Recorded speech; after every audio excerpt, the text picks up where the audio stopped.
വിശുദ്ധ കുരിശിൻ്റെ അടയാളത്താൽ ഞങ്ങളുടെ ശത്രുക്കളിൽ നിന്ന് ഞങ്ങളെ രക്ഷിക്കണമേ. ഞങ്ങളുടെ തമ്പുരാനെ, പിതാവിൻ്റെയും പുത്രൻ്റെയും പരിശുദ്ധാത്മാവിൻ്റെയും നാമത്തിൽ ആമേൻ.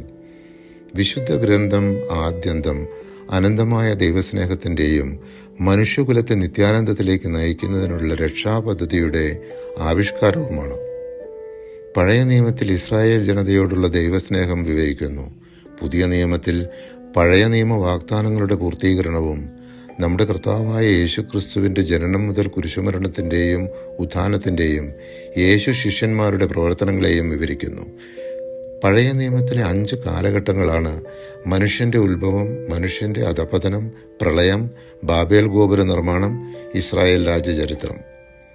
പുതിയ നിയമത്തിലെ 3 കാലഘട്ടങ്ങളാണ് യേശുവും കുരിശും, പുതിയ കൽപ്പനകളും, യോഹന്നാനുണ്ടായ വെളിപാടിലൂടെ യേശുവിൻ്റെ 2ാം വരവിന് വ്യക്തമാക്കുന്ന സംഭവങ്ങളും. വിശുദ്ധ ഗ്രന്ഥത്തിലെ ആദ്യ പുസ്തകമായ ഉൽപ്പത്തിയിൽ ദൈവം തൻ്റെ ഛായയിൽ മനുഷ്യനെ സൃഷ്ടിച്ചുവെന്നും ദൈവവും മനുഷ്യനും ഒന്നിച്ചു വസിച്ചു എന്നും കാണുന്നു. വെയിലാറിയപ്പോൾ ദൈവമായ കർത്താവ് തോട്ടത്തിൽ ഉലാത്തുന്നതിൻ്റെ ശബ്ദം അവർ കേട്ടു. ഉൽപ്പത്തി 3:8.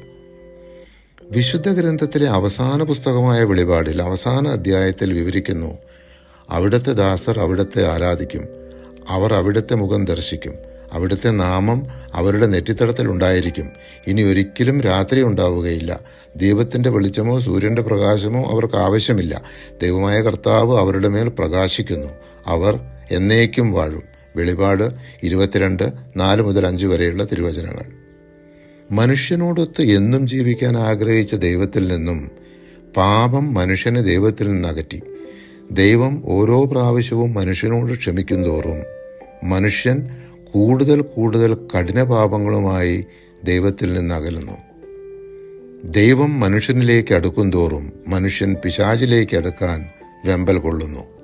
ഈ സംഭവങ്ങളെ നമുക്ക് തുടർന്ന് ശ്രവിക്കാം. പിതാവിനും പുത്രനും പരിശുദ്ധാത്മാവിനും സ്തുതി, ആദിയിലെ പോലെ ഇപ്പോഴും എപ്പോഴും എന്നേക്കും. ആമേൻ.